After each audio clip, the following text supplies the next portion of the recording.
औज़ुबिल्लाहिमिनश्शैतानिर्रजीम बिस्मिल्लाहिर्रहमानिर्रहीम। अस्सलाम वालेकुम। उर्दू एस्ट्रोलॉजी के साथ मैं हूँ एस्ट्रोलॉजर अलमास यूनुस।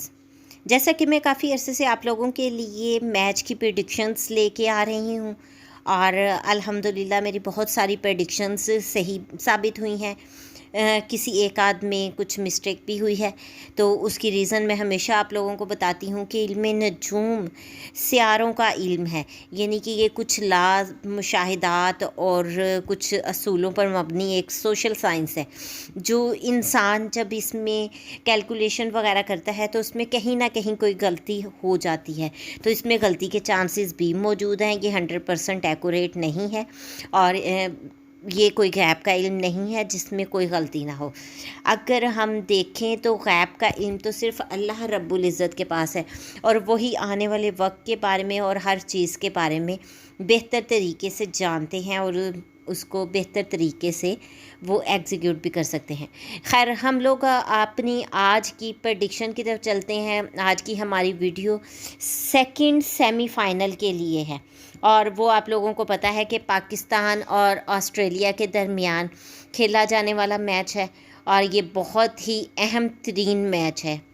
इसकी प्रेडिक्शन करने से पहले मुझे ख़ुद बहुत बार सोचना पड़ा क्या मुझे ये करना चाहिए या नहीं, लेकिन फिर भी मैंने बहुत हिम्मत के साथ आप लोगों तक प्रेडिक्शन पहुंचाई है, क्योंकि ये आज की प्रेडिक्शन करना वाकई ही बहुत ही ज़्यादा कॉम्प्लिकेटेड हो गया था मेरे लिए। खैर, मैं आपके साथ हर चीज़ शेयर करूँगी। इस नॉलेज को मैं 2 नॉलेज के मुताबिक अपनी प्रेडिक्शन को आपके सामने लेके आऊँगी। एक मैं एस्ट्रोलॉजी के मुताबिक और सेकंड मैं न्यूमरोलॉजी के मुताबिक आपके सामने लेके आऊँगी।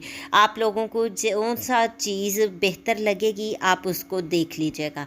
खैर, हम अपनी वीडियो की तरफ जाते हैं, लेकिन उससे पहले आप लोगों ने अगर मेरे चैनल को सब्सक्राइब नहीं किया तो इसको सब्सक्राइब कर लें और बेल आइकन को प्रेस कर दें ताकि मेरी आने वाली तमाम वीडियोस के नोटिफिकेशन आप लोगों को मिल सकें।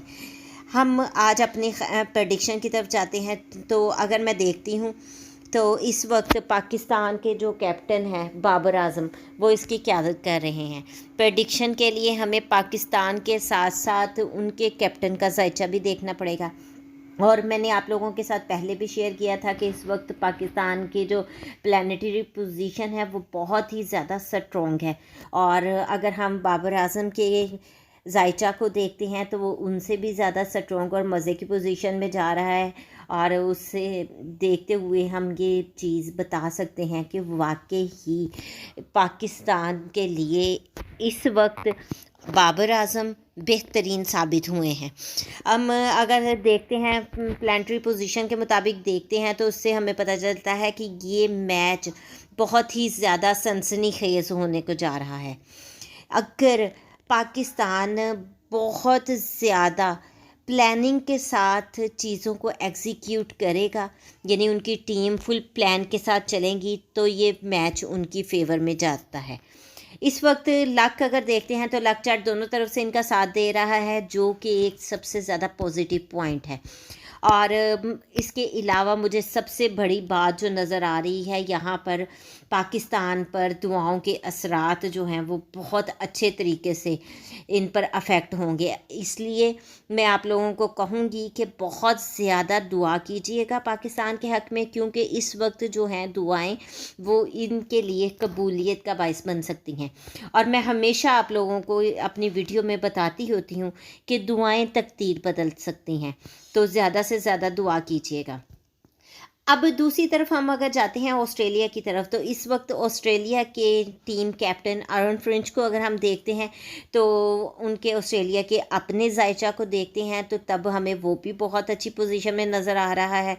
अगर हम ऑस्ट्रेलिया का देखते हैं तो वहाँ पर भी हमें बहुत सारी चीज़ें उनकी फेवर में जाती नज़र आ रही हैं और यहाँ पर हमें ये भी पता चल रहा है कि वो लोग अपनी बेस्ट फाइट करेंगे, उनसे जहाँ तक हो सका वो लड़ेंगे, अपना उनका किरदार जो है वो उसको भी मुस्तहकम करने की कोशिश करेंगे, ठीक है। और हो सकता है कि कहीं पर एक मिड में जाकर उन पर किसी न तरह का प्रेशर बन जाए और वो उसका शिकार हो जाएं। और अगर हम ओवरऑल देखते हैं तो इनकी बॉलिंग जो है और इनकी फील्डिंग बहुत ही अच्छी साबित होने वाली है। और इसको ओवरऑल हम देखते हैं तो मैच के आखिर में थोड़ा सा जो है हमें टाइम वो ऑस्ट्रेलिया के लिए अच्छा नज़र नहीं आ रहा। तो ये एक चीज़ जो है मुझे उनके ख़िलाफ़ जाती दिखाई दे रही है। ओवरऑल अगर इनकी मैं रेशो निकालती हूँ तो पाकिस्तान की विनिंग रेशो जो है वो 60% बनती है, और अगर हम ऑस्ट्रेलिया की रेशो निकालें सियारगान के मुताबिक तो उनकी विनिंग रेशो 40% बनती है। अब दूसरी तरफ हम आ जाते हैं न्यूमरोलॉजी की तरफ। तो अगर पाकिस्तान का हम नंबर निकालते हैं तो 2 नंबर हमारे पास आता है, जबकि ऑस्ट्रेलिया का नंबर निकालते हैं तो 4 आता है।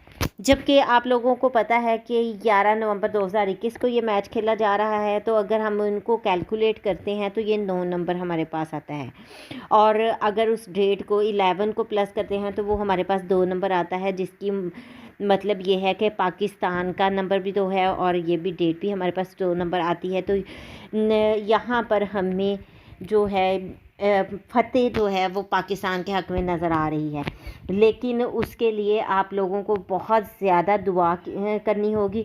और मेरी आप लोगों से रिक्वेस्ट है कि कोशिश करें ज़्यादा से ज़्यादा दुआ कीजिए पाकिस्तान के हक़ में।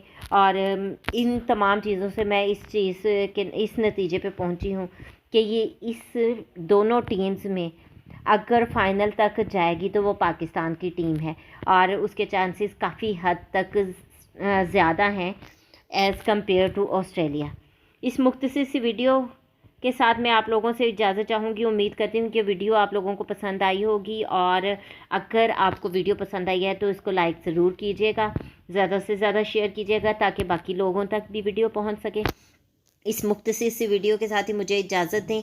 अपना और अपने प्यारों का बहुत सा ख्याल रखिएगा और मुझे भी दुआओं में याद रखिएगा।